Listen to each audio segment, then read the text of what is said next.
السلام علیکم، welcome to novels Urdu library channel. کیسے ہیں آپ سب؟ امید کرتی ہوں سب خیریت سے ہوں گے۔ آج میں آپ کے لیے ناول لے کر آئی ہوں جس کا نام ہے محبت یوں بھی ہوتی ہے اور اس کی رائٹر ہے میشی شیخ۔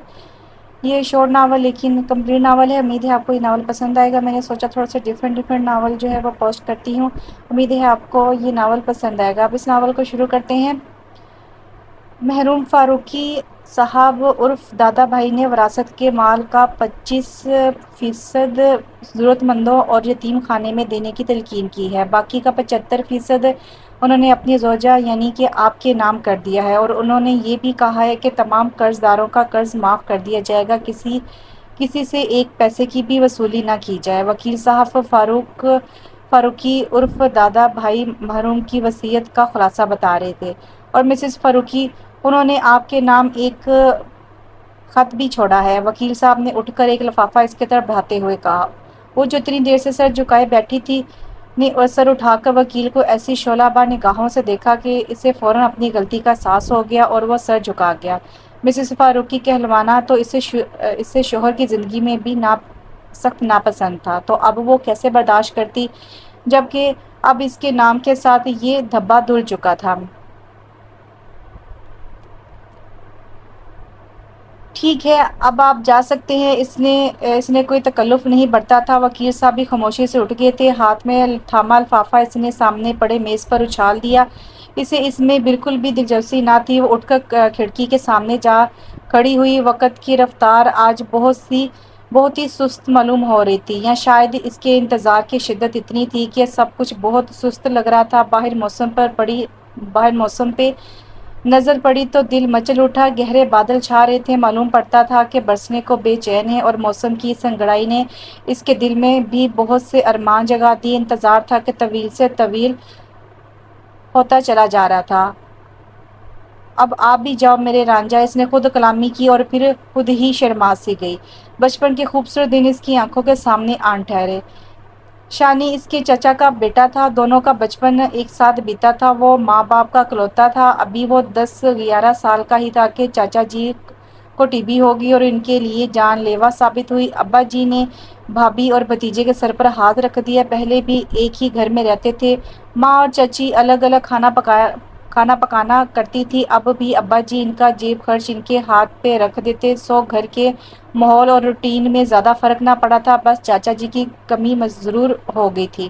ابا جی کا مزدوری کیا کرتے تھے۔ سلیم بھائی کو گاؤں بھیج دیا کہ وہ گاؤں کی زمین پہ محنت کرے۔ وہ زمین بھی دونوں بھائیوں کی تھی۔ اس کی آمد کا آدھا بھی ابا جی چاچی کو دے دیتے۔ شانی اور وہ ایک ساتھ اسکول آیا جایا کرتے تھے۔ کتنے خوبصورت پل تھے جب وہ ہاتھ میں ہاتھ ڈالے اسکول جاتے تھے۔ ہنسی مذاق، لڑائی جھگڑے سب ہوا کرتے تھے۔ پہلے تو بہت شرارتی اور لاپرواہ ہوا کرتا تھا۔ باپ کی موت نے اسے توڑ کر رکھ دیا تھا۔ کسی کے سامنے اس نے ایک آنسو نہیں بہایا۔ کہ کہا جاتا تھا کہ مرد رویا نہیں کرتے، پر تنہائی میں اس نے شانی کو رونے کے لیے کندھا دیا اور وہ کھل کر رویا۔ پھر کہا کہ اگر اب بھی نہ روتا تو مر ہی جاتا۔ دونوں کی دوستی آہستہ آہستہ محبت کا روپ دھار گئی۔ دونوں نے میٹرک کے امتحان دے دیے۔ وہ اماں سے گھرداری سیکھنے لگی اور شانی ابا کے ساتھ مزدوری پہ جانے لگا۔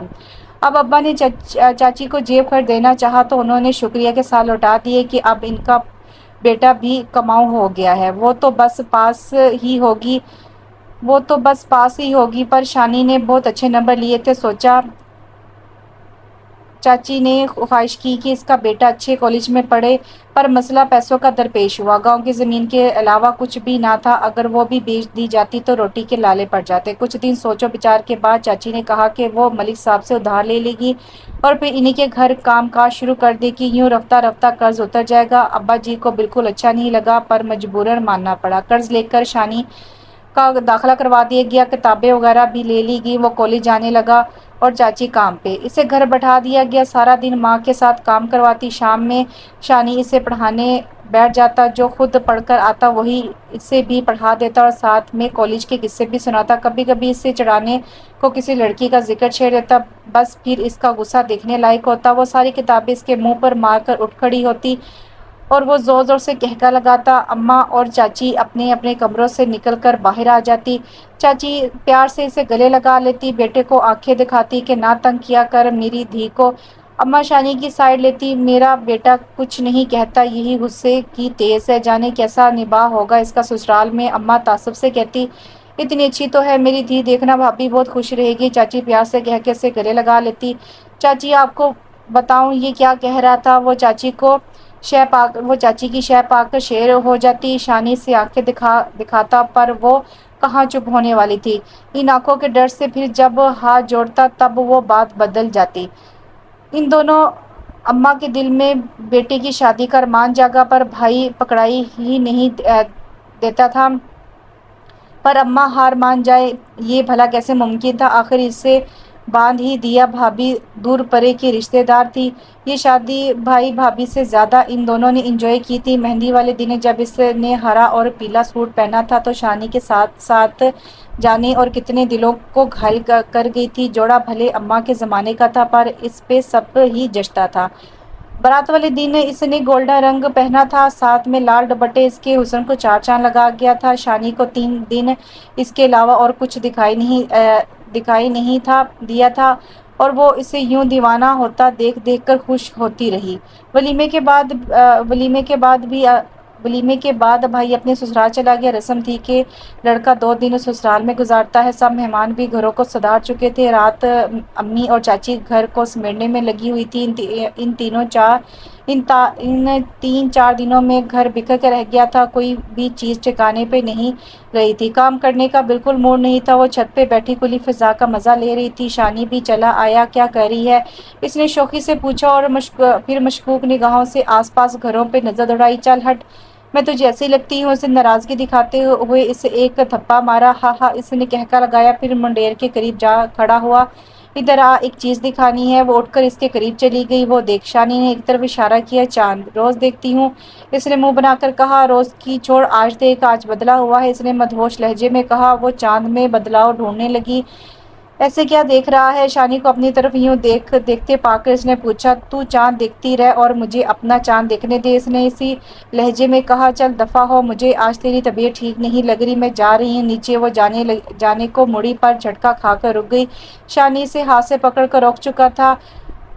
رک، ایک بات کرنی ہے تجھ سے۔ اس نے اس کے دونوں ہاتھ اپنے ہاتھوں میں لیے تھے۔ وہ شانی کو بغور دیکھنے لگی پر بولی کچھ نہیں۔ آج اس چاند کو گواہ بنا کر تجھ سے اپنی محبت کا اظہار کرنا چاہتا ہوں۔ رانو، میں ہمیشہ سے تجھے پسند کرتا رہا ہوں، پر اب میرے دل نے پوری شدت سے تیری محبت کا اعتراف کر لیا ہے۔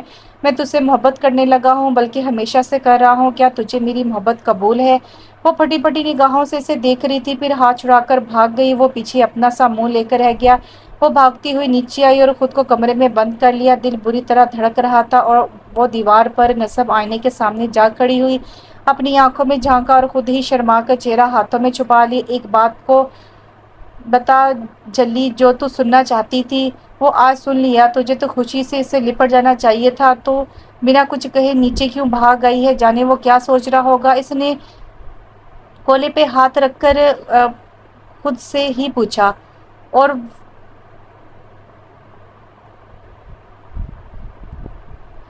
وہ ایسے کیسے لپٹ جاتی؟ کتنے سال تڑپایا ہے اس نے مجھے، اب کچھ دن تڑپانا تو اس کا بھی بنتا ہے نا؟ اس نے آئینے کی طرف سے خود کو جواب دیا تھا۔ کیا تو صحیح رہی ہے، اسے اتنی دیر کرنے کی سزا تو ضرور ملے گی۔ پھر وہ کہکا لگا کر بستر پر گر پڑی۔ ساری رات حسین سپنوں کے سنگ گزری۔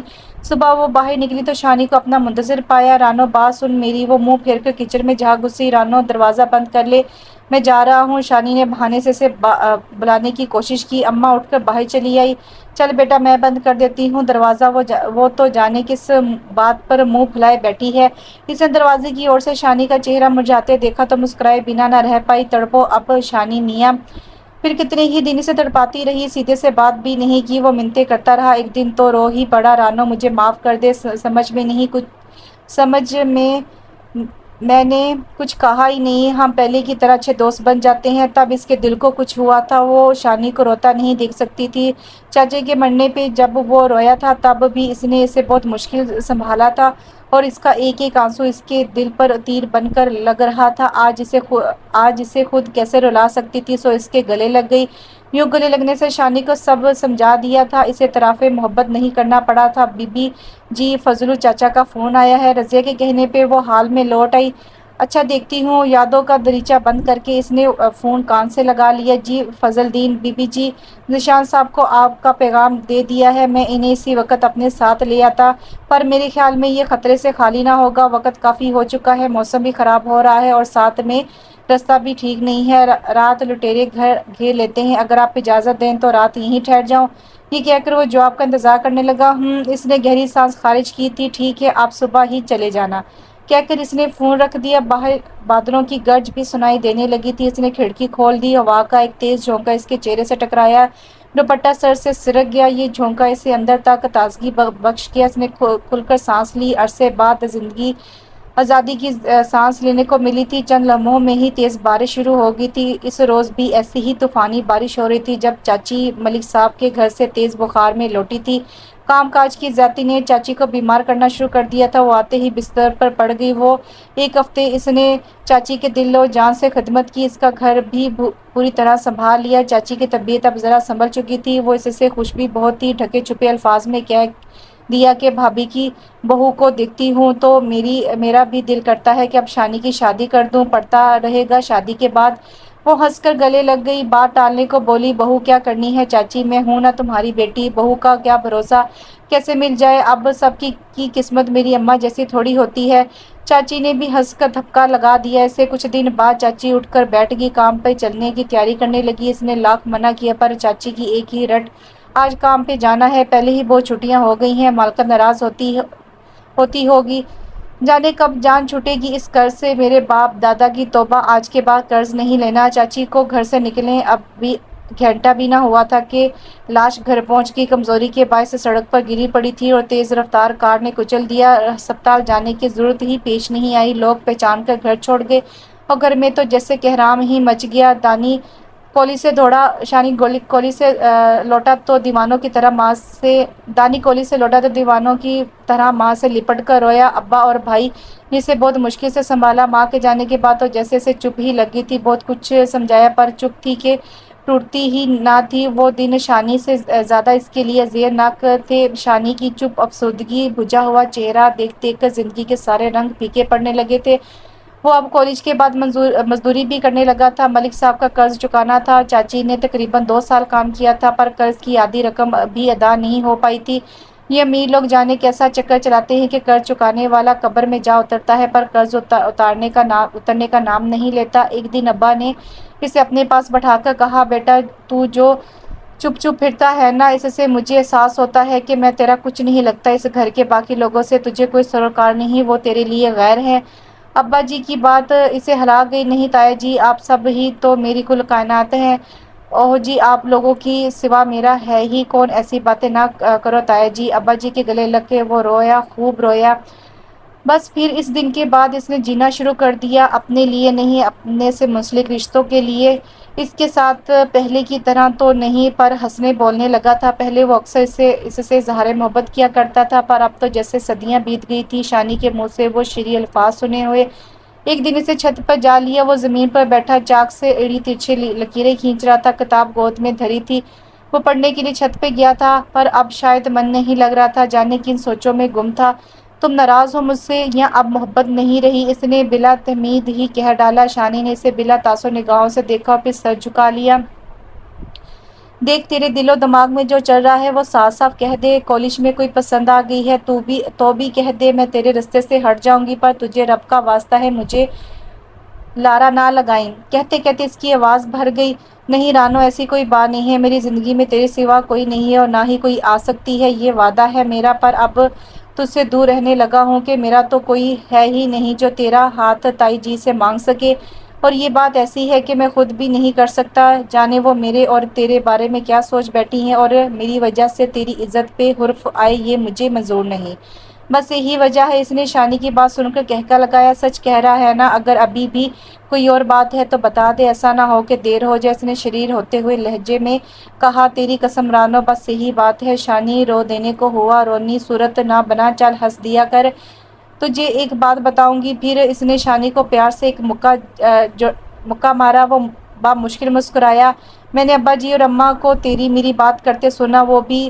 وہ بھی وہی سوچ رہے ہیں جو ہم چاہتے ہیں، وہ کہہ کر نیچے بھاگ آئی کہ شرم سے لال پیلی ہونے لگی تھی۔ مڑ کر شانی کا کھلا ہوا چہرہ دیکھنا نہیں بھولی تھی۔ ابا جی نے شانی سے اس کی رضا پوچھی تو اس نے اپنے سب اختیارات انہیں سونپ دیے۔ ابا جی اور اماں جی خوشی سے نہال ہو گئے۔ تب اسے شانی کے ساتھ مصروف کر دیا گیا۔ طے یہ پایا کہ اس کی تعلیم پوری ہو جائے تو شادی کر دی جائے گی۔ شانی نے FA کر لیا، نوکری کے لیے بہت ہاتھ پیر مارے پر 12 پاس کو نوکری کہاں ملتی ہے۔ ایک سال اس نے دھکے کھائے، کبھی مزدوری کرتا، کبھی کوئی چھوٹی موٹی ٹیوشن پڑھانے لگتا، تب کہیں جا کے اتنی رقم جمع کر پائے کہ ملک صاحب سے جان خلاصی ہو پائی۔ اس دن بہت خوش تھا کہ ایک بوجھ سے چھٹکارا مل گیا، پر اس دن ماں کو بھی یاد کر کے بہت رویا۔ اس کمبخت قرضے نے اس کی ماں سے چھین لی تھی۔ ہوا کا ایک تیز جھونکا اس کے چہرے سے ٹکرایا، یہ جھونکا ساتھ میں بارش کی تیز پھوار بھی لیے ہوئے تھا۔ اس کا چہرہ بھیگ چکا تھا، وہ ہوش میں آ گئی، ماضی کی سکرین دھندلا گئی۔ وقت دیکھا تو شام کے 7 بج رہے تھے۔ وہ کئی گھنٹوں سے یہاں کھڑی تھی، اب تو پاؤں بھی شل ہو رہے تھے۔ وہ بیٹھ جانا چاہتی تھی پر دل اسے یہاں سے ہلنے نہیں دے رہا تھا۔ موسم کے تیور آج ٹھیک نہیں لگ رہے تھے، ایسا موسم اسے کچھ نہ کچھ چھین لیتا رہا ہے۔ صد شکر کہ اس نے فضلو بابا کو آنے سے منع کر دیا، اگر جذبات میں آ کر اسی وقت آنے کو کہتی تو نہ جانے کیا ہو جاتا۔ اسے یاد آئی کہ ایسی ہی بارش تھی اس روز جب بابا کام کرتے کرتے سیڑھی سے پھسل گئے تھے۔ بظاہر زیادہ چوٹ نہیں آئی تھی پر چوٹ شاید دماغ پر لگی تھی، موقع پر ہی دم توڑ گئے تھے اور بے حس ٹھیکیدار انہیں آرام سے گھر چھوڑ گیا تھا۔ رشوت کے طور پر اس نے ابا کے کفن دفن کا انتظام کر دیا تھا۔ اماں نے لاکھ منع کیا تھا کہ آج کام پر نہ جاؤ، لگتا ہے موسم خراب ہونے کو ہے، پر ابا ہمارے پیٹ بھرنے کی فکر میں قبر میں جا اترے۔ اماں نے جو ابا کو یوں کندھوں پر گھر آتے دیکھا تو چکرا کر گر پڑی۔ کئی دن کومے میں رہنے کے بعد اماں بھی ابا کے پاس چلے گی۔ ایک ساتھ 2 دکھ اس نے کیسے جھیلے یہ وہی جانتی تھی۔ اس وقت بھابھی ماں بن کر سر پر ہاتھ نہ رکھتی اور شانی کا سہارا نہ ہوتا تو شاید وہ بھی مر جاتی۔ بی بی جی کھانا لا دوں؟ رضیہ نے آ کر پوچھا۔ وہ سنبھلی، چہرہ بھیگ چکا تھا، جلدی سے صاف کیا۔ نہیں مجھے بھوک نہیں ہے۔ ایسا کرو کہ 1 کپ کافی کا بنا دو، میں کمرے میں جا رہی ہوں، وہیں لے آنا۔ وہ اپنا دوپٹہ ٹھیک کرتی کمرے کی طرف بڑھ گئی۔ کمرے میں عجیب گھٹن کا احساس ہونے لگا۔ وہ واش روم میں گھس گئی، شاور لے کر نکلی تو کافی کی مزیدار خوشبو نے اس کی طبیعت حشاش بشاش کر دی۔ رضیہ کافی ٹیبل پر رکھ گئی تھی، اس نے کپ اٹھایا اور کھڑکی میں آ کھڑی ہوئی۔ بارش اب بھی جاری تھی پر شدت میں کچھ کمی آ گئی تھی۔ کمرے میں صرف نائٹ بلب جل رہا تھا، اسے یہ روشنی بہت پسند تھی۔ اتنا دل فریب موسم ہوا تو دل خواہ ہی محبوب کی قربت کی آرزو کرنے لگتا ہے، بلکہ مچل جاتا ہے۔ کیا تھا جو شانی آج یہاں ہوتا، ہم ہوتے، پرانی یادیں ہوتی، دل کی باتیں ہوتی۔ اس نے خود کلامی کی اور مسکرا دی۔ کافی کے چھوٹے چھوٹے گھونٹ اس کے دماغ کو عجیب سرور بخش رہے تھے۔ کافی کا کپ ختم ہوا تو وہ بیڈ پر آ بیٹھی، سائڈ ٹیبل پر رکھی فاروقی کی تصویریں پر نظر پڑی تو اس کی رگیں تن سی گئیں۔ اس نے نفرت سے اسے دراز میں ڈال دیا۔ صبح ہی رضیہ سے کہوں گی کہ ساری تصویریں اسٹور میں رکھ دے، اس نے خود کو ریلیکس کرنے کے لیے کہا۔ بستر میں بیٹھ کر کمبل ٹانگوں پر ڈال لیا، نیند نہیں آ رہی تھی۔ سوچا لیمپ آف کر دے، شاید نیند آ ہی جائے۔ لیمپ آف کرنے کو ہاتھ بڑھایا تو وہی لفافہ نظر آیا جو وکیل صاحب دے کر گئے تھے۔ شاید رضیہ رہ گئی، اس سے رضیہ پر غصہ آیا، اس نے نظر انداز کرنا چاہا پر کر نہ سکی۔ کتنی ہی دیر وہ لفافہ ہاتھ میں لیے بیٹھی رہی، دل چاہ رہا تھا کہ پھاڑ کر پھینک دے پر دماغ کہہ رہا تھا کہ ایک بار کھولو تو صحیح۔ دل کا کیا ہے، دل تو پاگل ہے، آج دماغ کی سن لیتے ہیں، کل سے تو دل کی ہی مانی جانی ہے۔ وہ شانی کے خیال سے مسکرا دی، لفافہ چاک کر ڈالا۔ السلام علیکم عزیزِ از جان رانی، امید ہے کہ تم بالکل ٹھیک ٹھاک ہوگی، بلکہ بہت زیادہ خوش بھی، کیونکہ جب تمہیں یہ خط ملے گا میں تمہاری نظروں سے ہمیشہ کے لیے اوجھل ہو چکا ہوں گا۔ تم خود کو آزاد محسوس کر رہی ہوگی، حالانکہ میں نے کبھی تمہیں قید نہیں رکھا، بلکہ تم نے خود کو خود تک اور اپنے کمرے تک محدود ضرور کر لیا ہوا تھا۔ یہ تم نے میری نفرت میں کیا، تمہیں مجھ سے نفرت کیوں؟ یہ تم نے میری نفرت میں کیا، تمہیں مجھ سے نفرت کیوں؟ یہ میں آج تک نہیں سمجھ پایا۔ شاید تمہیں اپنے منگیتر سے دوری کا غم مجھ سے نفرت کرنے پہ اکساتا رہا۔ میرے سر میں آج کل بہت شدید درد ہے، بہت سے ڈاکٹر اور حکیموں کو دکھا چکا ہوں، سب کہتے ہیں کچھ خاص مسئلہ نہیں ہے، تم ٹھیک ہو جاؤ گے، پر یہ میں ہی جانتا ہوں کہ میرے پاس اب زیادہ وقت نہیں ہے۔ یہ درد معمولی نہیں ہے، اس سے چھٹکارا پانے کو مجھے مرنا پڑے گا۔ میں جیسا دکھتا ہوں ویسا ہوں نہیں، میں کون ہوں، کیسا ہوں، ایسا کیسے بنا یہ صرف میں ہی جانتا ہوں۔ جو مجھے تھوڑا بہت جان گے وہ مجھے مسیحا کہتے ہیں۔ اس مسیحا کو بھی اپنے دکھ درد بانٹنے کے لیے ایک مسیحا کی ضرورت تھی۔ خیال تھا کہ تم یہ کردار بخوبی نبھا سکو گی، پر تم نے تو مزید دکھ دے دیے، مجھے میری نظروں میں ہی گرا دیا۔ جتنا عرصہ تمہارے ساتھ جیا، احساس جرم میں جیا، وہ جرم جو میں نے کیا ہی نہیں۔ جیتے جی تو تم نے میری ایک نہ سنی۔ اب جب کہ میں مر چکا ہوں گا، شاید تم میری بات سن ہی لو۔ جسم کو تو کبھی سکون ملا نہیں، شاید میری روح کو ہی سکون ہو جائے۔ اپنی بات شروع کرنے سے پہلے ایک بات کہنا چاہوں گا۔ میرے مرنے پر اپنے منگیتر کو بلا لینا۔ مجھے یقین ہے جس طرح تم نے خود کو اس کے لیے سنبھال رکھا ہے، وہ بھی اب تک تمہارے لیے ہی جی رہا ہوگا۔ اس نے لمبا ہنکارا بھرا۔ کہہ تو ایسے رہا ہے جیسے میں نے اس کے کہنے پہ شانی کو بلانا تھا۔ دل چاہا کہ ابھی بھی پھاڑ کر پھینک دے خط، پر ذہن اس کے الفاظ میں پھنس گیا۔ جسم کو تو کبھی سکون ملا نہیں، شاید میری روح ہی پرسکون ہو جائے۔ چلو فاروقی، تمہاری روح کے سالے ثواب کے لیے ہی پڑھ لیتی ہوں۔ تنزیہ مسکرا کر وہ پھر سے متوجہ ہوئی۔ میں نعمان فاروقی اپنے ماں باپ کی اکلوتی اولاد، ان کے جگر کا ٹکڑا تھا۔ ہمارا گھرانہ ایک خوشحال گھرانہ تھا، محبت کا گہوارہ۔ پھر برے دن آ گئے، باپ کو شراب اور غیر عورتوں کی عادت پڑ گئی۔ پھر ایک دن وہ ایک عورت کو بیوی بنا کر گھر ہی لے آئے۔ میری ماں نے میری وجہ سے صبر کیا۔ اس بیچاری کے پاس جانے کے لیے کوئی جگہ نہ تھی، وہ چھپ چھپ کر رو لیا کرتی تھی، پر میرے باپ سے کوئی سوال جواب نہ کیا۔ کچھ دن بعد جانے اس عورت نے ایسا کیا کہہ دیا کہ میرے باپ نے میری ماں کو مجھ سمیت گھر سے دھکے دے کر نکال دیا۔ ہم دونوں روتے جا رہے تھے، رات کا وقت تھا، سمجھ نہیں آ رہا تھا کہاں جانا ہے۔ چلتے چلتے ہم مین روڈ پر آ گئے، وہاں رش بہت تھا، گاڑیوں کا ایک طوفان رواں دواں تھا۔ ماں پہلے تو گھبرائی، ایک طرف کھڑی رہی، پھر ہمت کر کے سڑک کی طرف بڑھی، میں بھی پیچھے ہو لیا۔ ابھی سڑک چڑھی ہی تھی کہ ایک کار ماں سے آ ٹکرائی اور وہ ہوا میں اڑ کر زمین پر آ رہی تھی۔ یہ منظر دیکھ کر میں چیخ مار کر ہوش و حواس کھو بیٹھا۔ ہوش آیا تو میں بستر پر تھا، میرے پاس سفید کوٹ پہنے ایک ڈاکٹر کھڑا تھا، ساتھ میں ایک ادھیڑ عمر شخص بھی تھا۔ واضح طور پر وہ کوئی چودھری معلوم ہوتا تھا۔ دونوں نے آگے بڑھ کر میرا حال پوچھا۔ ڈاکٹر مجھے چیک کرنے لگا، میں گھبرا کر رونے لگا، ماں کا پکارنے لگا۔ اس چودھری نے مجھے سینے سے لگایا، پیار کیا، تسلی دی کہ تمہاری ماں کے پاس لے کر جاؤں گا، ابھی تمہاری طبیعت ٹھیک نہیں ہے۔ مجھے اس کی قربت میں باپ کی سی خوشبو محسوس ہوئی، میں خاموش ہو گیا۔ میں جلد صحت یاب ہو گیا۔ بظاہر مجھے کوئی چوٹ نہیں لگی تھی، پر ماں کی جو حالت دیکھی تھی، اس نے مجھے اتنا شوق دیا تھا کہ میں شدید بیمار ہو گیا۔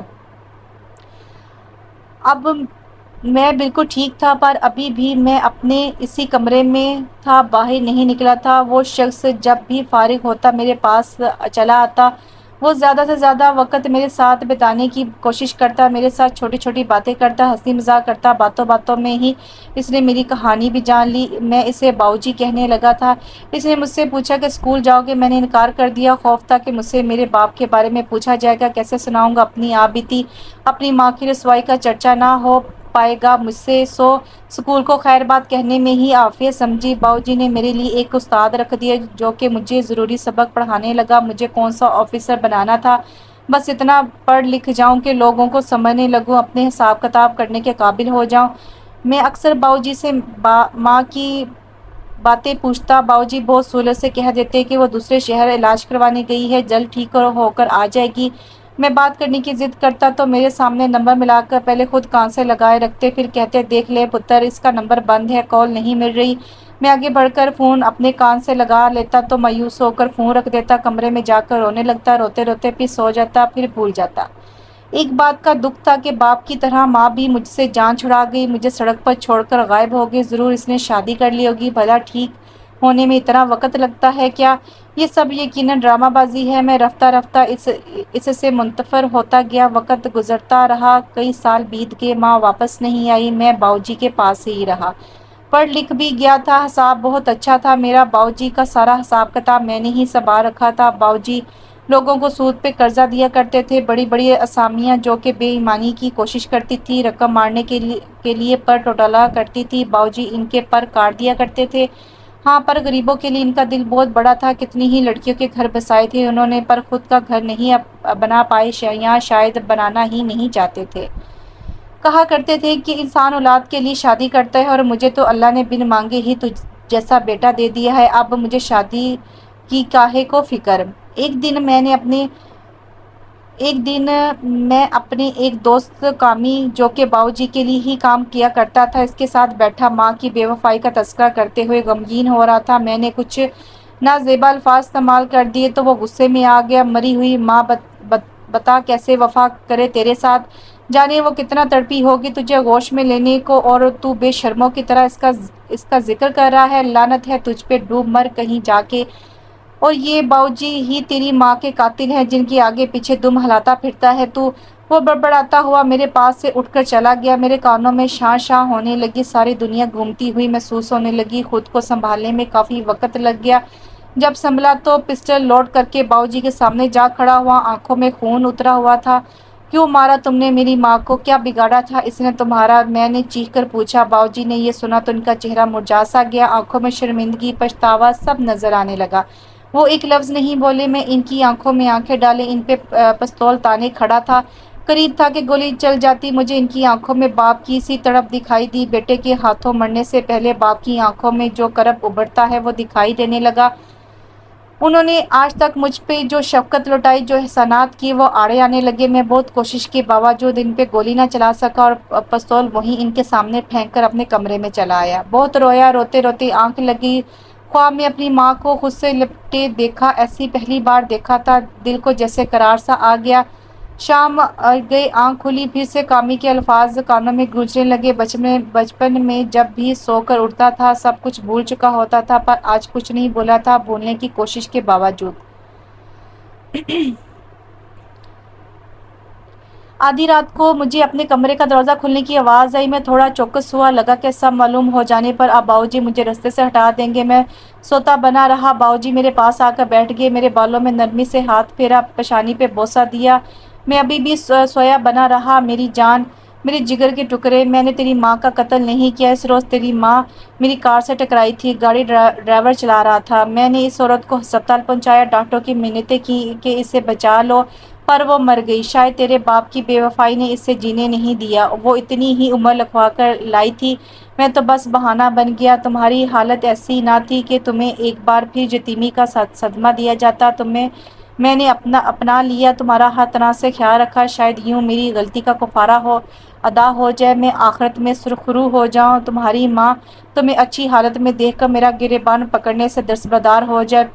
پھر کئی بار ہمت کی کہ تمہیں سچ بتا دوں، پر تمہارے چہرے کی مسکراہٹ چھن جانے اور تمہاری محبت کے نفرت میں بدل جانے کے خوف نے مجھے باز رکھا۔ میں تمہیں ٹوٹتا بکھرتا نہیں دیکھ سکتا تھا، بس اسی وجہ سے جھوٹ بولتا رہا۔ اگر ابھی بھی تمہیں لگتا ہے کہ میں گناہ گار ہوں تو بے شک مجھے مار کر اپنے سینے کی آگ ٹھنڈی کر لو، میں خوشی خوشی تیرے ہاتھوں مرنے کو تیار ہوں، پر غصے میں مجھے تنہا نہ چھوڑ جانا، میں تمہارے بنا نہیں جی پاؤں گا۔ میں نے تمہیں اپنی اولاد کی طرح چاہا، ایک باپ اسی دن مر جاتا ہے جب اس کی اولاد اسے چھوڑ جائے، ایسے وقت سے پہلے میں خود مرنا چاہوں گا، ہو سکے تو مجھے معاف کر دینا۔ باؤ جی روتے ہوئے واپس چلے گئے، میں نے آنکھیں کھول دیں، ڈھیروں آنسو میرے چہرے پر بکھر بکھر جانے لگے جن پہ میں نے اب تک بند باندھ رکھا تھا۔ معافی؟ کس بات کی معافی؟ دل نے کہا، باؤ جی نے مجھے در در کے دھکے کھانے سے بچایا ہے، ویسے تو وہ قصوروار نہیں، پر اگر ان کا کوئی تھوڑا بہت قصور ہوا بھی تو اس کا کفارہ وہ ادا کر چکے ہیں۔ نہیں باؤ جی، میں آپ کو چھوڑ کر کہیں نہیں جاؤں گا۔ بیٹا باپ کو چھوڑ کر بھلا کہاں جا سکتا ہے؟ میں اسی وقت ان کے پیچھے جا کر گلے لگ جانا چاہتا تھا، پر ایسا نہیں کر پایا۔ صبح دیر سے آنکھ کھلی، کمرے سے نکلا، گھر میں خلاف معمول خاموشی تھی، ویسے تو ہر طرف باؤ جی کی آواز گونج رہی ہوتی، پر آج ایسا نہیں تھا۔ دل کو کچھ ہوا۔ خانسامہ نے مجھے ناشتے کا پوچھا، میں نے جواب دیے بنا باؤ جی کا پوچھ لیا۔ پتہ نہیں، صاحب تو صبح صبح ہی چلے گئے، وہ کہہ کر کچن کی طرف ہو لیا۔ میں نے بے چینی میں باہر نکل آئے، چوکیدار سے پوچھا تو اس نے بھی خانسامہ کا سا جواب دیا۔ کہاں گئے کسی کو معلوم نہ تھا، اتنے میں فضل چاچا آتے دکھائی دیے، میں ان کی طرف بھاگا۔ چاچا، باؤ جی کہاں گئے؟ وہ میری بے چینی دیکھ کر مسکرا دیے۔ پریشان ہو گیا باؤ جی کو نہ پا کر پگلے، وہ خان بہادر کی طرف گیا ہے قرضے کی وصولی کے لیے، بہت وقت بیت گیا، وہ قرضے واپس کرنے کا نام نہیں لے رہا، بلکہ کل تو مکر ہی گیا۔ تیرے باؤ جی آج خود گئے ہیں، صبح کے گئے ہوئے ہیں، آتے ہی ہوں گے، پریشان نہ ہو۔ ناشتہ کر لیا تو نے؟ چاچا نے پیار سے پوچھا۔ نفی میں سر ہلا گیا۔ چل آ ناشتہ کر لے۔ پہلے وہ اسے اندر لے آئے۔ خان سامان ناشتہ میز پر رکھ چکا تھا۔ میں نے بے دلی سے ناشتہ کیا۔ فضلو چاچا مجبور نہ کرتے تو میں نے یہ تکلف کرنا ہی نہیں تھا۔ میرا موڈ خراب ہونے لگا تھا۔ اس سے پہلے باؤجی ہر جگہ مجھے ساتھ لے جایا کرتے تھے، آج کیوں نہیں لے کر آئیں گے تو میں بھی بات نہیں کروں گا۔ میں نے فضلو چاچا کے سامنے غصہ نکالا۔ وہ مسکراتے رہے۔ وقت تھا کہ بیت ہی نہیں رہا تھا۔ ہر گزرتی گھڑی میری بے چینی بڑھا رہی تھی۔ ہوتے ہوتے دوپہر ہوگی۔ میں نے فضلو چاچا سے کہا کہ آپ کو خان کا اتا پتہ معلوم ہے؟ بولے ہاں کچھ یاد ہے، بہت پہلے گیا تھا۔ میں نے کہا چلو پھر چلتے ہیں۔ اب مجھ سے اور صبر نہیں ہو رہا تھا۔ پریشانی ان کے چہرے سے جھلکنے لگی۔ بولے تمہارے باؤجی منع کر کے گئے تھے کہ میرے پیچھے کوئی نہ آئے۔ یہ سننا تھا کہ میرے حوصلے پست ہو گئے۔ میں سر تھام کر بیٹھ گیا۔ چاچا مجھے حوصلہ دینے لگا۔ تھوڑی ہی دیر گزری تھی کہ ایک ملازم بھاگتا ہوا آیا۔ اس کی سانس بری طرح پھولی ہوئی تھی۔ چودھری صاحب وہ بات پوری نہیں کر پا رہا تھا کہ بس روئے ہی چلا جا رہا تھا، پر میں اس کی بات بنا کہے سمجھ چکا تھا۔ وہ ہو چکا تھا جس کا مجھے خدشہ ستا رہا تھا۔ میں ایک بار پھر یتیم ہو چکا تھا۔ خان بہادر نے ایک لوڈر میں باؤجی اور دوسرے ساتھی جو ساتھ گئے تھے کو لاد کر بھیج دیا۔ یہ منظر دیکھ کر میرا خون کھول اٹھا۔ میں خان بہادر کو جو مزہ چکھانا چاہتا تھا، پر فضلو چاچا نے مجھے ہلنے نہ دیا۔ باؤجی اور 4-5 ساتھی ہلاک ہو چکے تھے۔ 2-4 کی سانسیں ابھی چل رہی تھیں۔ انہیں فوری ہسپتال پہنچایا۔ اب ان میں سے بھی 2 زندگی کی بازی ہار گئے۔ باؤجی کو آخری سفر پر روانہ کر دیا گیا۔ باقیوں کی بھی تدفین کر دی گئی۔ باؤجی کے جاتے ہی میں خود کو بالکل تنہا محسوس کرنے لگا۔ ایک مضبوط صاحبان سے محروم ہو جانے کا احساس میرے اندر جڑ پکڑنے لگا۔ میں نے بہت مشکل خود کو مضبوط بنانے رکھا۔ شیدہ اور سلو جانبدار ہو گئے۔ میں اب ان کے مکمل طور پر صحت یاب ہونے کے انتظار میں تھا۔ باؤجی کی موت کا بدلہ مجھے ہر حال میں لینا تھا۔ شیدے اور سلو ٹھیک ہو کر گھر آ گئے۔ میں بدلے کا پروگرام ترتیب دینے لگا۔ تقریباً ساری تیاری ہو چکی تھی۔ میں نے ٹھان لے رکھی تھی کہ ماروں گا چاہے میں بھی مر جاؤں۔ چوکیدار نے مجھے ایک رکا لا کر پکڑایا۔ نومی صاحب یہ اس روز بڑے صاحب آپ کے لیے دے گئے تھے۔ حالات ایسے ہو گئے کہ مجھے یاد نہیں رہا۔ اس نے کانپتے ہاتھوں سے رکا تھام لیا۔ کھولتے ہوئے ایسا دل ڈر رہا تھا کہ جانے اس میں سے کیا نکل آئے۔ پیارے نومی، مجھے پورا یقین ہے تم نے مجھے معاف کر دیا ہوگا۔ ایک بیٹا زیادہ دیر اپنے باپ سے ناراض نہیں رہ سکتا۔ میری جان، آج میں خان بہادر سے ملنے جا رہا ہوں۔ لوٹ آیا تو ٹھیک، نہ لوٹا تو اسے رب کی رضا سمجھ کر صبر کر لینا۔ تم بدلے کے چکر میں ہرگز نہ پڑنا۔ تمہیں تمہاری ماں کی قسم ہے، میرے وکیل سے رابطہ کر لینا، وہ تمہیں وصیت دکھا دے گا۔ میری وصیت پہ ایمانداری سے عمل کرنا، یہ تمہارا فرض ہے۔ وکیل کا نام پتہ لکھ رہا ہوں۔ میں کہنا چاہوں گا کہ تم یہ شہر چھوڑ دینا، ہو سکے تو یہ لائن بھی۔ تمہارا باپ۔ میری آنکھوں سے آنسو جاری تھے، ہاتھ اور دل ابھی بھی کانپ رہے تھے۔ میری ساری تیاری دھری کی دھری رہ گئی۔ وکیل سے رابطہ کیا تو پتہ چلا کہ باؤجی اپنا سب کچھ میرے نام کر گئے، باپ ہونے کا حق ادا کر گئے، پر باقی ملازمین کے ساتھ بھی انصاف کر کے گئے۔ ایک بھاری رقم دے کر گئے کہ سب میں تقسیم کر دی جائے۔ میں سب کچھ سمیٹ کر، سارے کام نپٹا کر، شہر چھوڑ کر یہاں چاند پور چلا آیا۔ سب ملازمین کو فارغ کر دیا۔ اب ان کے پاس اتنا پیسہ تھا کہ وہ عزت سے روٹی کما سکتے، پر فضلو چاچا نے میرا ساتھ نہیں چھوڑا۔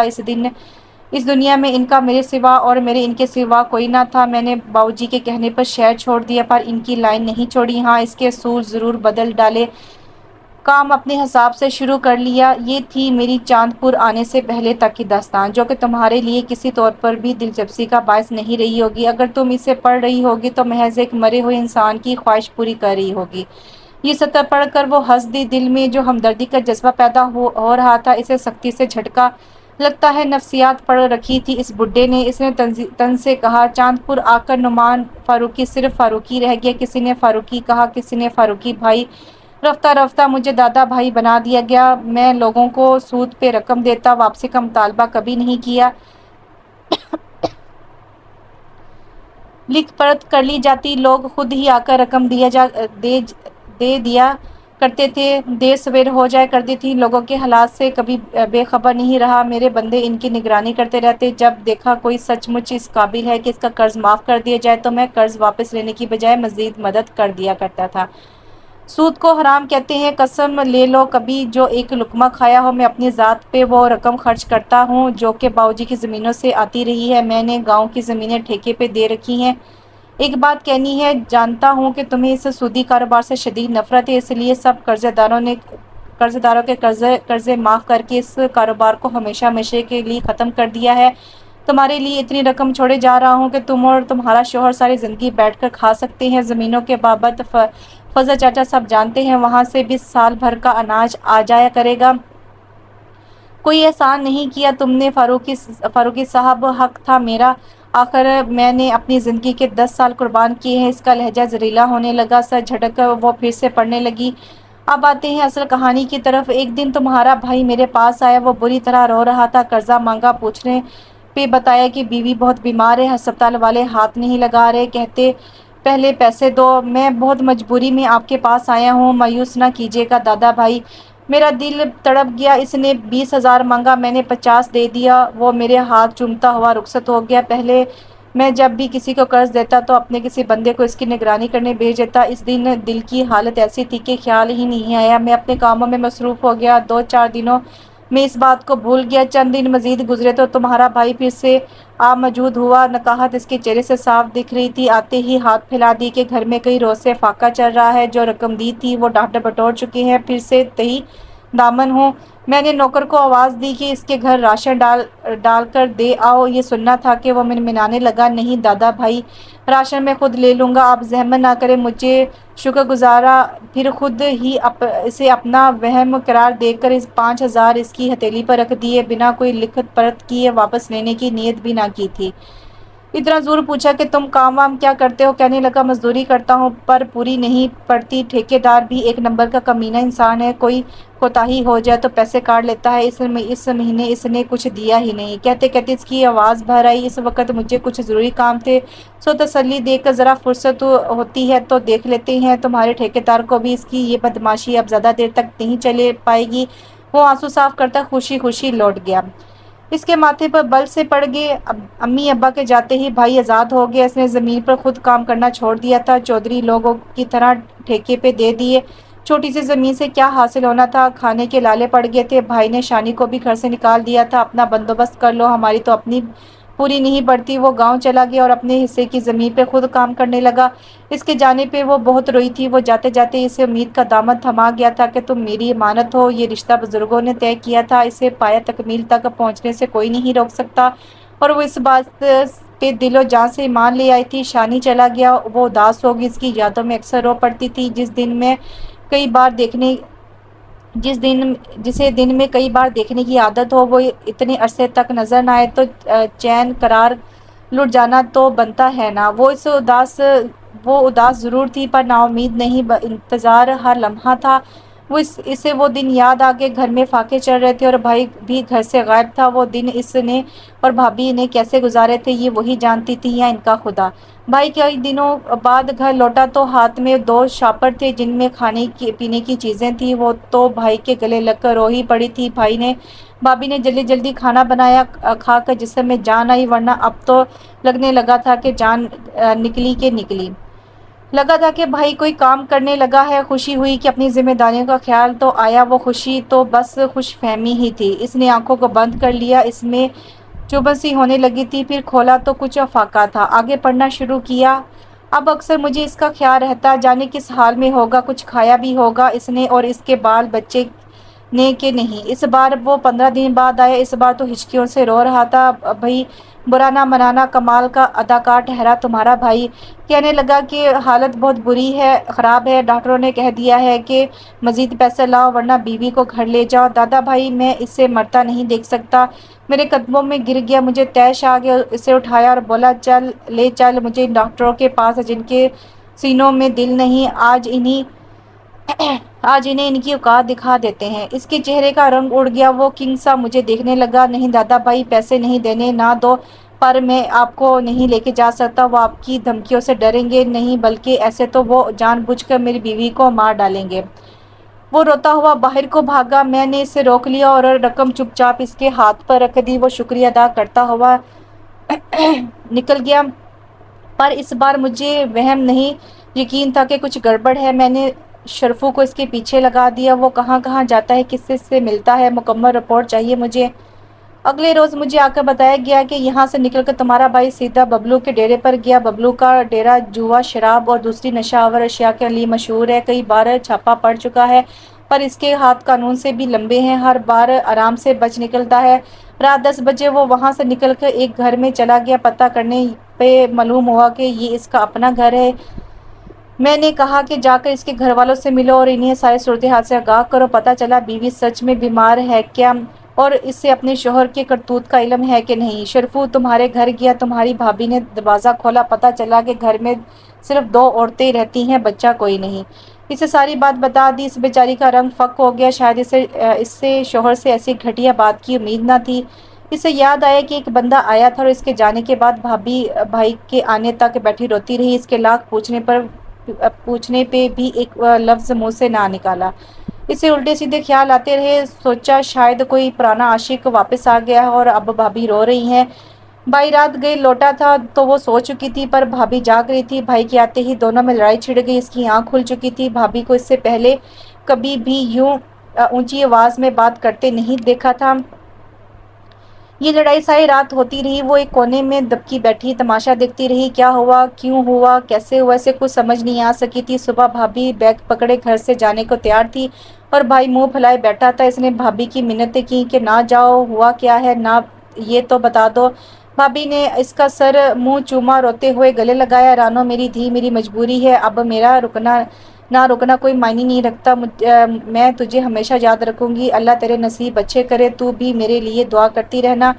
ہوا کیا ہے یہ تو اپنے بھائی سے پوچھ لینا، میں کچھ کہوں گی تو برا لگے گا۔ اس نے مڑ کر بھائی کی طرف دیکھا، جانے کون بدبخت ہے جس نے آگ لگائی ہے۔ بھائی کہہ کر اندر کمرے میں چلا گیا۔ بھابھی اسے روتا چھوڑ کر چلی گئی۔ اس کے جاتے ہی ایسا لگا کہ ایک بار پھر سے یتیم ہو گئی تھی۔ وہ بھابھی پر ماں سا پیار دیتی رہی، ہر گرمی سردی میں اس کی ڈھال بنی رہی، اور یہ بھابھی ہی تھی جو اسے تسلی دیا کرتی کہ وہ اس کی شادی شانی سے ہی کروائے گی، اس کا بھائی چاہے جو بھی کرتا رہے۔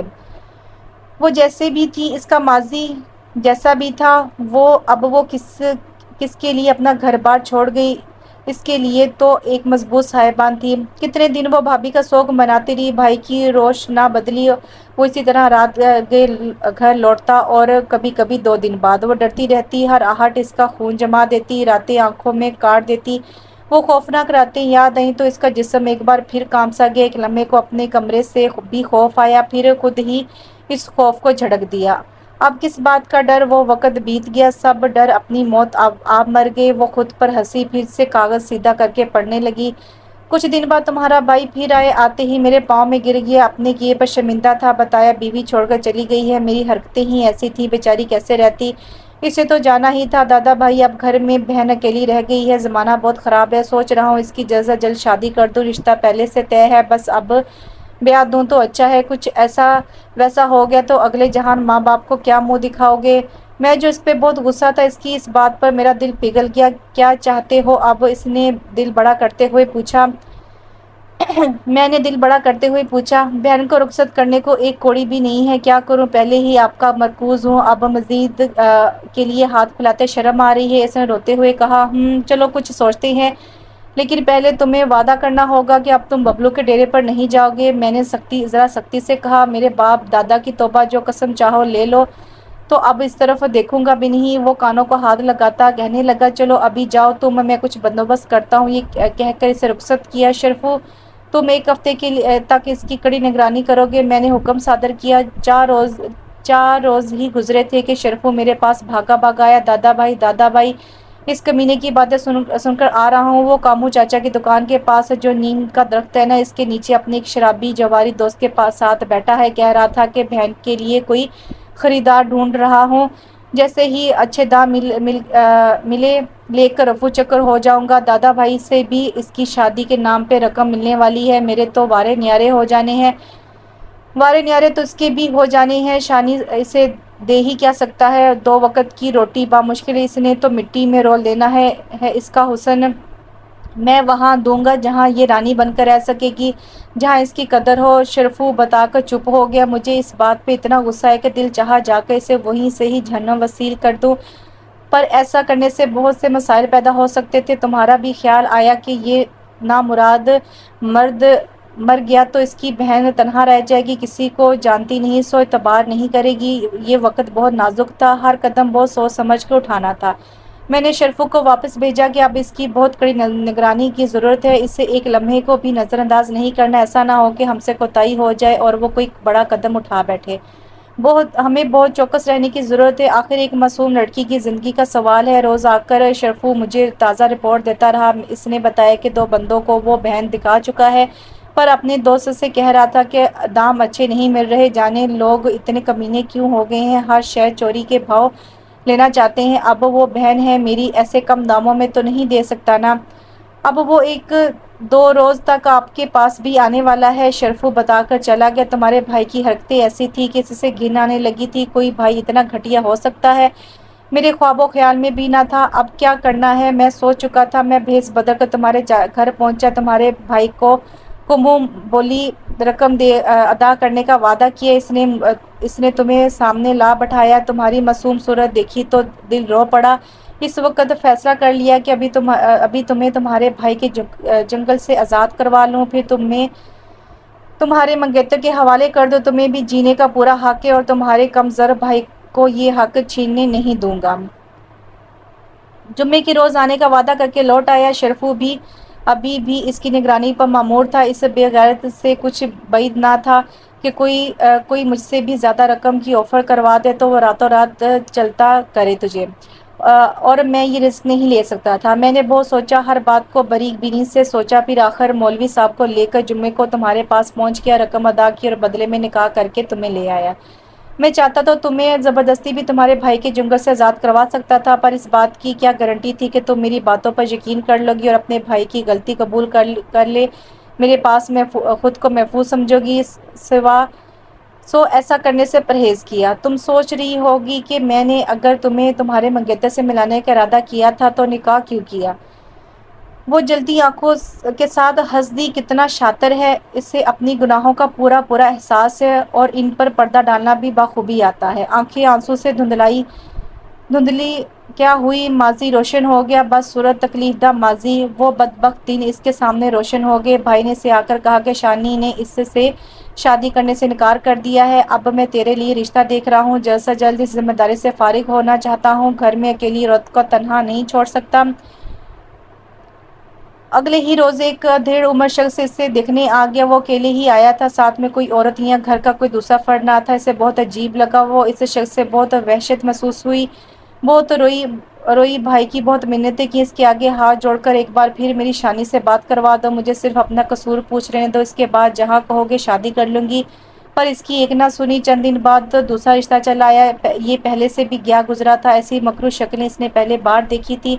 وہ تو مسلح بچھا کر بیٹھ گئی، اب رب کے سوا کچھ دکھائی نہ دے رہا تھا، اور رو کر رحم مانگا۔ پھر کچھ دن گزرے کہ تیسرا رشتہ چلا آیا، یہ شخص مہذب لگا، آنکھ میں شرم و حیا بھی تھی اور صورت بھی قابل قبول، پر وہ کیا کرتی، اس کا دل تو شانی کے سوا کسی کو قبول کرنے کو راضی نہ تھا۔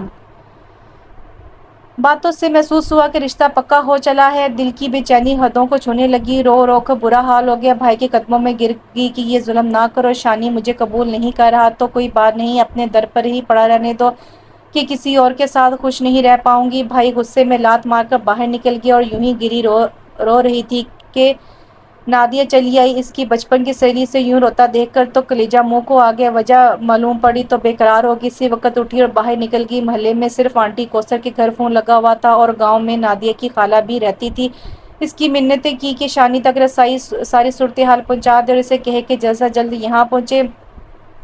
ابھی شانی نہیں آیا تھا، نہ ہی اس کی طرف سے کوئی جواب نہ آیا تھا، جانے اس سے پیغام ملا بھی تھا کہ نہیں۔ وہ شخص مولوی لے کر نکاح کے لیے پہنچ گیا، بھائی نے بھابھی کا لال جوڑا لا کر دیا اور تیار ہونے کو کہہ کر باہر نکل گیا۔ وہ ہکی بکی رہ گئی، کتنی ہی دیر جوڑا گود میں رکھے بیٹھی رہی، آگے اب اندھیرا ہی اندھیرا دکھائی دے رہا تھا، سوچا کچھ کھا کر مر جائے، بہت سوچا پر گھر میں ایسی کوئی چیز دکھائی نہ دی کہ جسے کھا کر مرا جا سکتا ہے، چھری سے نبض کاٹ لے یا پنکھے سے لٹک جائے، یہ دونوں صورتوں میں شور پڑ جائے گا اور وہ بچا لی جائے گی، پھر جانے کیا سلوک کیا جائے گا، زندگی ان حالات سے بھی زیادہ جیرن ہو جائے گی، کیا کرے اے اللہ، کوئی تو راہ دکھا دے، کوئی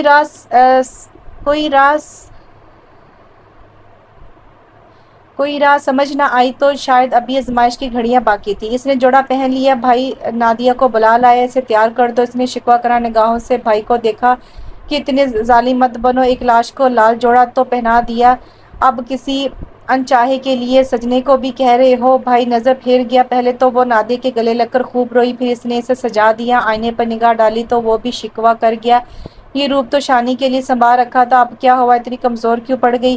اس کے پاس آنسوں کے سوا کوئی جواب نہ تھا، نکاح ہو گیا، دل چاہا تھا کہ انکار کر دے، پر تربیت ہی ایسی تھی کہ زندہ درگور کرنے والے بھائی کی عزت پر حرف بھی اسے قابل قبول نہ تھا۔ رخصتی کا وقت آ گیا، وہ نادے کے گلے لگ گئی، چلتے چلتے اسے شانی کے لیے پیغام دے آئی، اسے کہہ دینا کہ اب کبھی شہر کا رخ نہ کرے، یہاں اب اس کے لیے کچھ نہیں رکھا، اب اس کے انتظار میں کوئی رانو نہیں بیٹھی، اس کی رانو پرائی ہو گئی ہے۔ باہر آتے ہی سب آنسو خشک ہو گئے، چہرہ ایک دم سپاٹ۔ بھائی نے جذباتی پن کا مظاہرہ کرنے کے لیے اسے گلے لگانا چاہا، پر وہ رکے نہیں، وہ منہ دیکھتا رہ گیا، وہ رخصت ہو کر جہنم میں آ گئی۔ میں چاہتا تو تم سے نکاح نہ کرتا، بس رقم ادا کر کے تمہیں اپنے ساتھ لے آتا، تمہارے بغیرت بھائی کو تو کوئی فرق نہیں پڑنا تھا، اور اس حرکت سے میرا بھی کچھ نہیں جانا تھا، پر تمہاری عزت دو کوڑی کی ضرور رہ جانی تھی۔ بن نکاح کے کسی مرد کی تحویل میں رہنے والی عورت کو کیسی باتیں سہنا پڑ سکتی ہیں، یہ تم بخوبی سمجھ سکتی ہو، بہت ممکن تھا کہ تمہارے منگیتر بھی تمہیں اپنانے سے انکار کر دیتا، سو مجھے بہتر یہی لگا کہ تمہیں نکاح کر کے لے جاؤں۔ نکاح کیا تھا، 3 حرفوں سے ختم ہو جانا تھا، پر عزت پہ لگا دھبا ساری زندگی نہ دھو پاتی تم۔ اس کی آنکھوں سے 2 آنسو ٹپکے، بات تو اس کی 100% درست تھی۔ بے دردی سے آنکھوں کو رگڑ کر پھر سے پڑھنے لگی، گھر لا کر تمہیں گیسٹ روم میں ٹھہرا دیا، میں نے سوچا کہ تمہیں آج ہی بتا دوں کہ یہ نکاح کن حالات میں کرنا پڑا، آگے میرا کیا ارادہ ہے، تاکہ تم پرسکون ہو سکو۔ بتانے کے ارادے سے میں تمہارے کمرے کی طرف آیا، دروازہ اندر سے لاک تھا، میں نے دستک دی، جواب نہیں آیا، پھر دستک قدرے زوردار دی، ابھی بھی خاموشی۔ اب تو میں گھبرا گیا کہ تم نے کہیں کچھ ایسا ویسا نہ کر لیا ہو، میں نے دروازہ زور سے پیٹ ڈالا، دروازہ کھٹ سے کھلا، میری جان میں جان آئی، تم صحیح سلامت کھڑی تھی، تم ایسے شعلہ بار نگاہوں سے دیکھ رہی تھی کہ میں کچھ کہنے بتانے کی ہمت نہ کر سکا، دروازے سے ہی لوٹ گیا۔ وہ اس دن کو کیسے بھول سکتی تھی؟ وہ کمرے میں بٹھا دی گئی تھی، رضیہ اسے بیڈ پر دلہنوں کی طرح گھونگھٹ میں بٹھا گئی تھی، اس نے اٹھ کر دروازہ لاک کر لیا، ادھر ادھر کچھ ڈھونڈنے کی کوشش کی جس سے اس جہنم سی زندگی کا خاتمہ کیا جا سکے، پر یہاں کچھ بھی نہ ملا۔ دروازے پر دستک ہونے لگی، سوچ رکھا تھا کہ دروازہ ہی نہیں کھولے گی، پر تھوڑی دیر میں ایسا لگنے لگا کہ دروازہ توڑ دیا جائے گا، دروازہ کھولنا پڑا، سامنے فاروقی کو دیکھ کر اس کے قدم ڈگمگا گئے، یقیناً اپنا حق جتانے آیا ہے، اس نے خود کو مضبوط کیا اور نفرت سے اسے دیکھنے لگی، اپنا آپ کسی طور پر اس کے سپرد نہیں کرنا چاہتی تھی۔ فاروقی نے کچھ نہیں کیا اور چپ چاپ سر جھکائے لوٹ گیا، اس نے جلدی سے پھر دروازہ بند کر لیا، کھینچ کر گہری سانسیں لیں اور خود کو داد دینے لگی کہ اتنا بڑا معرکہ سر کر لیا، اتنی بڑی کامیابی اتنی آسانی سے مل گئی، ایسا کیسے ہوا؟ یہ بات اس وقت سمجھ نہیں آ سکی، وہ تو اسے اپنا کمال سمجھتی تھی، عقل بندے کی اچھائی سے نظر نہیں آئی تھی۔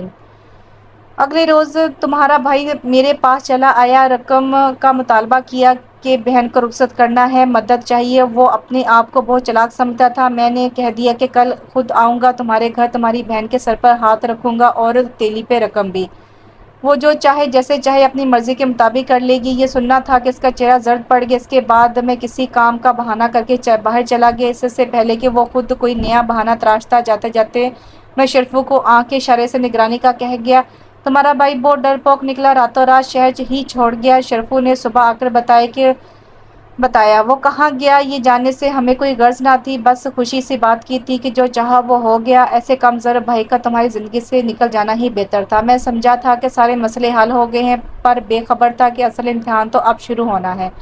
میں نے کئی بار تم سے بات کرنے کی کوشش کی، تمہارے منگیتر کے بابت پوچھنے کی کوشش کی، پر ناکام رہا، رضیہ نے اس سے بھی کہا کہ آپ کے قریب ہونے کی کوشش کرے اور شانی کے بارے میں پتہ لگائے، تمہارا دل کا حال جانے، تم کیا چاہتی ہو، آگاہی ہی حاصل کرے، پر وہ لاکھ کوشش کے باوجود ناکام رہی، تم نے کسی کو بھی دل تک رسائی نہ دی، میں گھر آتا نگاہیں تمہیں ڈھونڈنے لگتی اور تم کہیں دکھائی نہ دیتی، شاید خود کو ایک کمرے تک محدود کر لیا تھا، کبھی کبھار نظر آ جاتی تھی، دل پر سکون ہو جاتا، آنکھوں کو گویا قرار سا آ جاتا، میں تمہارا کچھ نہیں لگتا تھا، تمہیں مجھ سے کوئی سروکار نہ تھا، تم پر میرا کوئی حق نہ تھا، پھر بھی تم میری بیوی تھی، چاہے اس نکاح کی کوئی حیثیت نہ تھی، نہ تمہاری نظر میں نہ میری نظر میں، پھر ایک پھر بھی ایک رشتہ تو تھا نا، اس رشتے کی کشش ہی سمجھ لو۔ مجھے تم اچھی لگنے لگی تھی، یہ مت سمجھنا کہ میری نیت خراب ہونے لگی تھی، نہیں ہرگز نہیں۔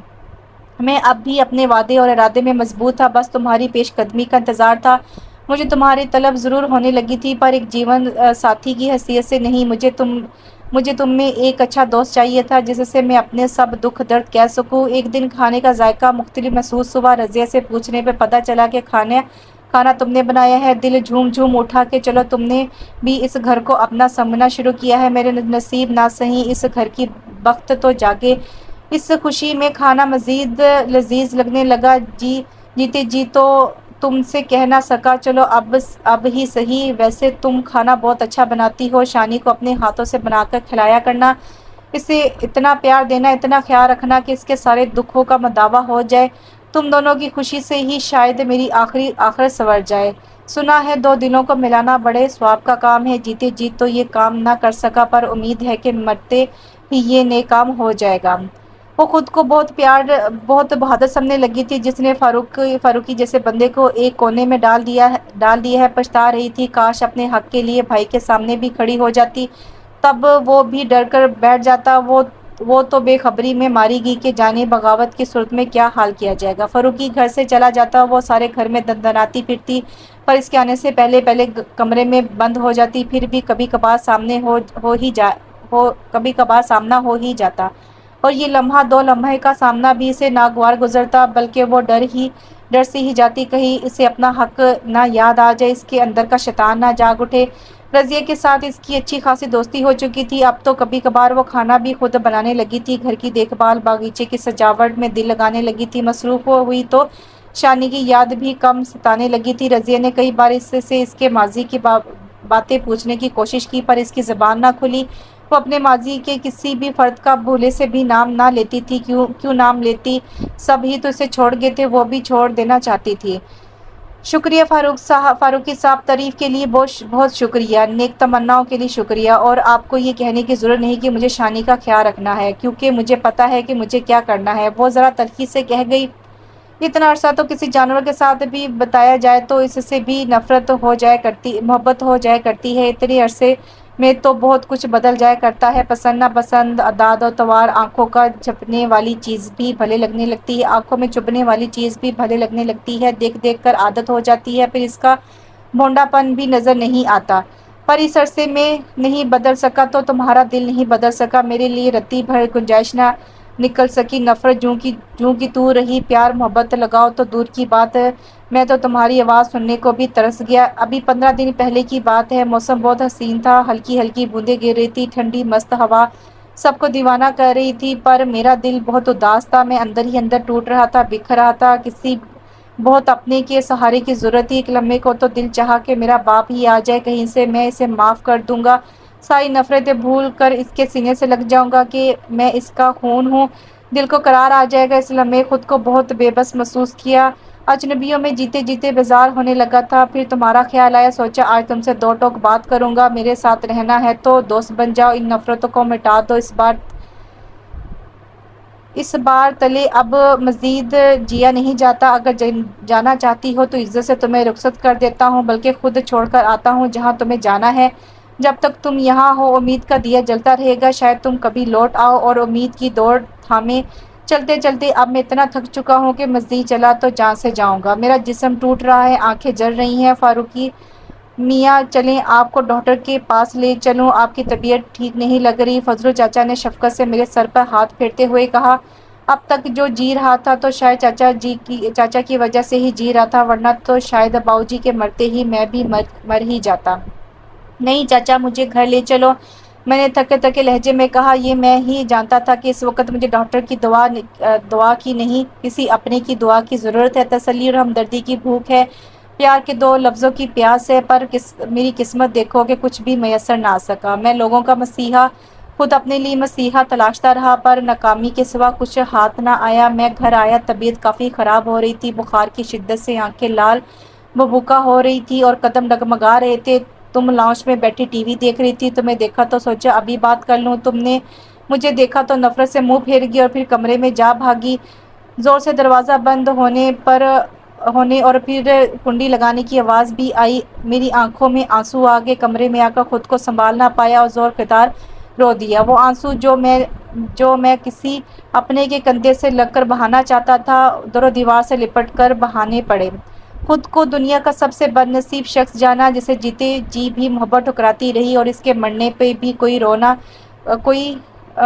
بھی کوئی نہ روئے گا۔ اگر کوئی رویا بھی تو اپنی ضرورت کو روئے گا، اس کی محبت میں نہیں۔ میں بظاہر سب کو ٹھیک نظر آ رہا ہوں، پر میں قطرہ قطرہ پگھل رہا ہوں، جانے کس رات یہ شمع بجھ جائے معلوم نہیں۔ میں ایک کمزور انسان جو کبھی تمہارے سامنے کھڑا ہو کر دل کی بات نہ کہہ سکا، آج مجھے کہہ لینے دو۔ میں نعمان فاروقی اپنی بیوی رانی سے بہت پیار کرتا ہوں، وہ رانی جس نے کبھی بھی مجھے کوئی بھی حق نہیں دیا، یہ جانتے ہوئے بھی کہ وہ میری نہیں۔ میں سر تا پا صرف اسی کا رہا، صرف اسی کو چاہتا رہا۔ یہ شرف مجھے کب ملا معلوم نہیں۔ میری محبت بے لوث ہے، میں مر بھی جاؤں یہ محبت زندہ رہے گی۔ رانی میں نے بہت انتظار کیا، کبھی تو تمہارا پیمانہ لرزیز ہوگا، تم دل کا غبار نکالو گی، گلے شکوے کرو گی، برا بھلا کہو گی، لعنتیں بھیجو گی، بددعائیں دو گی، پھر وہی لمحہ ہوگا، میں تم سے سچائی کہہ ڈالوں گا اور پھر تمہیں تمہارے منگیتر کے پاس لے جاؤں گا، تمہیں تمہاری خوشیاں لٹا کر سرخرو ہو جاؤں گا۔ تب یقیناً تم ایک بار مجھے مسکرا کر دیکھو گی، پہلی اور آخری بار۔ میں انتظار میں ہی رہ گیا، تم جانے کس مٹی کی بنی ہوئی ہو، تمہارے منہ سے ایک بھی حرف شکایت ادا نہ ہوا، جانے تم خود کو سزا دے رہی تھی کہ مجھے سمجھ نہ سکا۔ تمہارا جیتے جی بھی اور مر کر بھی فقط تمہارا نعمان فاروقی۔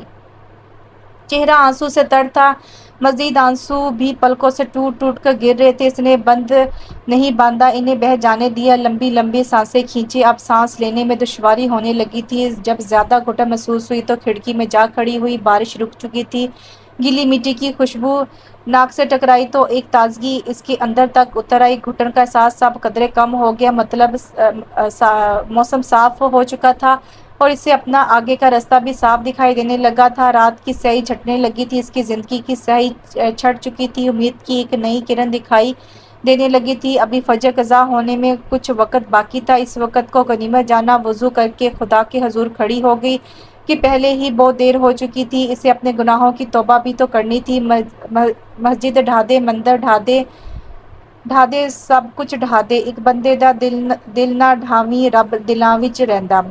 اور وہ تو کسی کے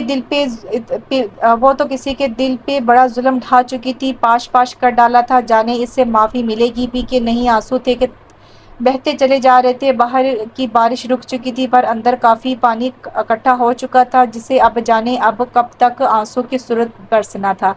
جائے نماز ایک طرف ڈال کر وہ بیڈ پر آ بیٹھی، سائڈ ٹیبل کی دراز سے فاروقی کی تصویریں نکالی جو رات میں اس نے نفرت سے اندر ڈال دی تھی، اب محبت کی نگاہ ڈال کر سینے سے لگا لی۔ پچھتاوے نے گھیر لیا، آج سے پہلے اسے اس نگاہ سے کیوں نہ دیکھ پائی۔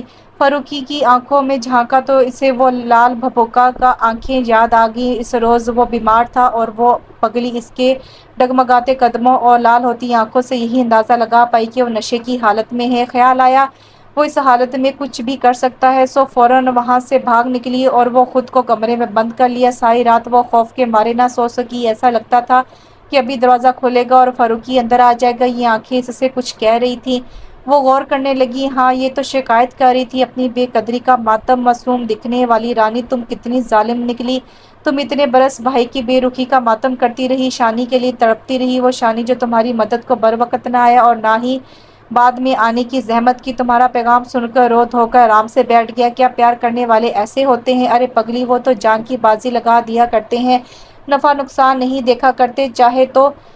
چاہیے تو یہ تھا کہ بھاگا چلا آتا، تمہارے لیے زمانے سے لڑ جاتا، اتنا عرصہ اسے چاہتی رہی، اس کے لیے روتی رہی جس کے دل کا حال تمہیں معلوم بھی نہیں، اور وہ جو بنا کسی رشتے کے تمہاری خاطر تڑپ گیا، تمہاری عزت بچانے کو ہر قدم اٹھا ڈالا، اپنی عزت کا بھی خیال نہ کیا، وہ جس نے تمہاری خوشی اور سکون کی خاطر ہر حق ہونے کے باوجود تمہاری طرف ایک قدم بھی نہ بڑھایا، ساتھ رہتے ہوئے بھی فراق کی آگ میں جلتا رہا، کبھی زبان نہ کھولی، اس کی کوئی قربانی تمہیں نظر نہ آئی۔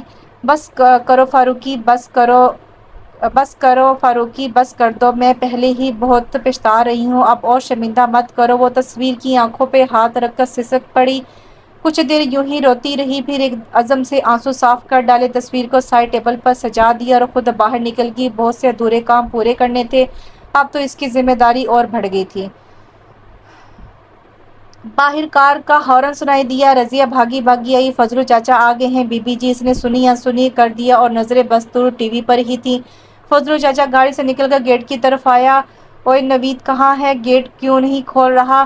وہ خود آگے بڑھ کر گیٹ کھولنے ہی لگا تھا کہ قدم رک گئے۔ اس نے گردن موڑ کر گیٹ پر لگی تختی کو دیکھا تو ساکت سا ہی ہو گیا۔ اب وہاں نعمان فاروقی کے نام کی تختی نہ تھی، ایک نئی تختی لٹک رہی تھی، مسز فاروقی، ساتھ میں ایک چھوٹا سا بیوہ لفظ لکھ دیا گیا تھا۔ فضلو چاچا نے آگے جانے کی بجائے قدم موڑ لیے تھے۔ اب وہ واپس گاؤں جا رہے تھے۔ سب ہکا بکا، یہ کیا ہو رہا ہے؟ پر یہ صرف فضلو چاچا ہی سمجھ سکے تھے کہ گیٹ پر لگی تختی ہی نہیں بلکہ تختی نہیں بدلی، بلکہ حویلی کے اندر بہت کچھ بدل گیا ہے، کسی کا دل بھی۔ بی بی جی چاچا اندر نہیں آیا، واپس چلا گیا۔ رضیہ ایک بار پھر بھاگی بھاگی اس کے پاس آئی۔ اس نے کوئی جواب نہیں دیا، بس مسکرا کر اٹھ کھڑی ہوئی۔ فضلو چاچا سے یہی امید تھی۔ قدم فاروقی کے کمرے کی طرف بڑھا دیے۔ دروازہ کھولتے ہی سامنے دیوار پر فاروقی کی تصویر لٹک رہی تھی۔ تصویر ایسی تھی کہ دیکھنے والے کو لگتا کہ مجھے ہی دیکھا جا رہا ہے۔ اسے ایسے ہی تصویر کی ضرورت تھی۔ فاروقی کی ایک مسکراتی تصویر سائڈ ٹیبل پر بھی رکھی تھی۔ یہ زندگی سے بھرپور تصویر اس کے جینے کا سہارا بنے گی، اس نے سوچا۔ رضیہ نے کمرہ بہت اچھا سیٹ کیا تھا، اس نے چاروں طرف نظر دوڑائی۔ اب وہ تاعمر یہی رہنے کا ارادے سے آئی تھی۔ قریب جا کر فاروقی کی تصویر ہاتھ میں لے لی۔ آج مجھے بھی کچھ کہنا ہے جو بہت پہلے کہہ دینا چاہیے تھا، پر میں نے کہنے میں اتنی دیر کر دی، تمہیں کھو دیا۔ جو احساس آج دل میں جاگا ہے وہ پہلے جاگ اٹھتا تو آج یہ زندگی بہت مختلف ہوتی۔ میں مسز فاروقی آج اپنے پورے ہوش و حواس میں تم سے محبت کا اعتراف کرتی ہوں۔ میری باقی کی ساری زندگی صرف تمہارے نام، ہر مسکراہٹ، ہر آنسو صرف تمہارے نام۔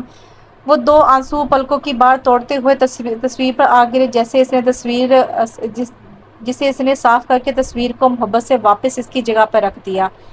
5 سال بعد بی بی جی باہر، ایک عورت آپ سے ملنے آئی ہے۔ رضیہ نے آ کر پیغام دیا۔ اچھا، آتی ہے۔ اس نے شیشے کے سامنے کھڑے ہو کر خود پہ ایک نظر ڈالی، دوپٹہ ایک بار پھر ٹھیک کیا اور باہر نکل گئی۔ جی بہن جی، اس نے لون کی طرف آتے ہی پوچھا۔ لون کی گھاس پر بیٹھی عورت سلام کرتی ہوئی اٹھ کھڑی ہوئی۔ مسز فاروقی، میری بیٹی کی شادی ہے، کچھ مدد چاہیے۔ اسی عجلت میں دیکھ کر آنے والی عورت نے فوراً مدعا بیان کر دیا۔ اچھا، کب ہے شادی؟ اس نے پوچھا۔ جی اگلے مہینے کی 10 تاریخ کو، عورت نے ہاتھ جوڑتے ہوئے بتایا۔ فضلو چاچا جو کہتی ہے دے دے، اور ہاں، لڑکی سے خود ضرور ملیے گا۔ کچھ دینے سے پہلے یہ ضرور معلوم کر لیجیے گا کہ آیا یہ شادی اس کی مرضی سے ہی ہو رہی ہے نا؟ کہہ کر وہ کار کی طرف بڑھ گئی۔ اس کی آواز میں گھلتی نمی فضلو چاچا نے صاف محسوس کر لی تھی۔ ڈرائیور نے آگے بڑھ کر دروازہ کھول دیا۔ بچوں کی طرف لے چلو، کافی دن ہو گئے ہیں ملے ہوئے، دل بہت اداس ہو رہا ہے، کہہ کر وہ گاڑی میں بیٹھ گئی۔ اگلے 15 منٹ میں کار فاروقی گارڈن کے سامنے تھی۔ وہ اتر کر اندر داخل ہوئی۔ کچھ بچے لون میں کھیل رہے تھے، کچھ جھولا جھول رہے تھے۔ مجھے فاروق ماما سے ملنا ہے۔ ابھی ایک بچہ آیا کے ساتھ ضد کر رہا تھا۔ یہ 5 سالہ عثمان تھا، ابھی پچھلے مہینے ہی آیا تھا۔ اس کی ماں نے دوسری شادی کر لی تھی اور دوسرے باپ نے اسے قبول کرنے سے انکار کر دیا تھا۔ جب چپ چاپ آنسو بہایا کرتا تھا، کبھی اس کی آواز نہ سنی گئی تھی۔ وہ حیران ہوتی اتنی سی عمر میں حالات کی سنگینی کا اسے کیسے اندازہ ہو گیا۔ تب اس نے ہی اسے نئی زندگی کی راہ دکھائی تھی۔ شکر ہے کہ اب وہ نارمل بچوں کی طرح جینے لگا تھا۔ آیا اسے بلانے کی کوشش کر رہی تھی۔ ہاں، میں نے انہیں فون کر دیا ہے، وہ آتی ہی ہوں گی، آپ ناشتہ کر لو۔ نہیں، وہ منہ پھلا کر بولا۔ میں آ گئی، اس نے آواز لگائی۔ فاروقی ماما، سب بچے اس کی طرف بھاگے اور آ کر لپٹ گئے۔ اس کے بھی دل کو قرار آ گیا، ساری بے چینی ہوا ہو گئی۔ یہی بچے تو اب اس کی کل کائنات تھے۔ اس نے ان سارے بچوں کو اکٹھا کر کے اپنا لیا تھا، جنہیں زمانے والے قبول کرنے سے انکاری تھے۔ وہ عورتیں جنہیں اولاد نہ ہونے کی وجہ سے بے گھر کر دیا گیا تھا، یا جن کا کوئی نہ تھا، وہ یہاں آ کر بس گئی تھی۔ ان بچوں کی دیکھ بھال بھی ہو رہی تھی اور ان کی ممتا کی تسکین بھی۔ عثمان کو اپنے ہاتھوں سے ناشتہ کرواتے ہوئے اس کے ساتھ پرندوں، ہوا، پھولوں اور بادلوں کی باتیں کر رہی تھی۔ نظر پرندوں سے ہوتی ہوئی بادلوں پر جا ٹھہری۔ جب بھی وہ بادلوں کو دیکھتی، اسے ایسا لگتا کہ وہاں اوپر کہیں فاروقی بیٹھا اسے دیکھ کر مسکرا رہا ہوگا۔ تب مسکراہٹ اس کے لبوں پر کھلنے لگتی، پر آنکھیں بھی نم ہونا نہ بھولتی تھیں۔ اپنے چہرے پر کسی شے کے مس ہونے کا احساس اسے بادلوں سے واپس کھینچ لایا۔ یہ عثمان تھا جو اپنے چھوٹے چھوٹے ہاتھوں سے اس کے رخساروں پر بہتے آنسو صاف کر رہا تھا۔ اس نے فرط جذبات سے اسے خود میں لپیٹ لیا، دور بادلوں میں چھپا فاروقی مسکرا دیا۔ تو کیسا لگا آپ کو یہ ناول؟ امید کرتی ہوں ناول اچھا لگا ہوگا۔ تھوڑا سا سیڈ تھا لیکن اچھا تھا ناول، اور اس ناول سے مجھے آج کل جو ڈرامہ بڑا تیرے بن چل رہا ہے وہ یاد آ گیا۔ مجھے بھی لگ رہا ہے کہ یہ تو تیرے بن میں میرب سے دو ہاتھ آگے نکلی، اور تیرے بن کا بھی جو ہے یہی کوئی اینڈ ہوگا۔ اور اس میں انہوں نے جو ہے وہ شانی کا نہیں بتایا کہ شانی کا کیا بنا، شانی کہاں تھا، کدھر گیا، وہ نہیں بتایا، ٹھیک ہے۔ اور دوسرا مجھے بتائیے گا کہ آپ لوگ بھی کیا تیرے بن ڈرامہ دیکھ رہے ہو؟ میں تو صرف پرومو دیکھتی ہوں، میں تو ایپیسوڈ نہیں دیکھتی۔ امید ہے کہ آپ کو یہ ناول پسند آئے گا۔ مجھے اپنی قیمتی رائے لازمی بتائیے گا۔ انشاءاللہ ایک نئے ناول کے ساتھ بہت جلد حاضر ہوتی ہوں، اور دعا میں لازمی یاد کیجیے گا۔ اللہ حافظ۔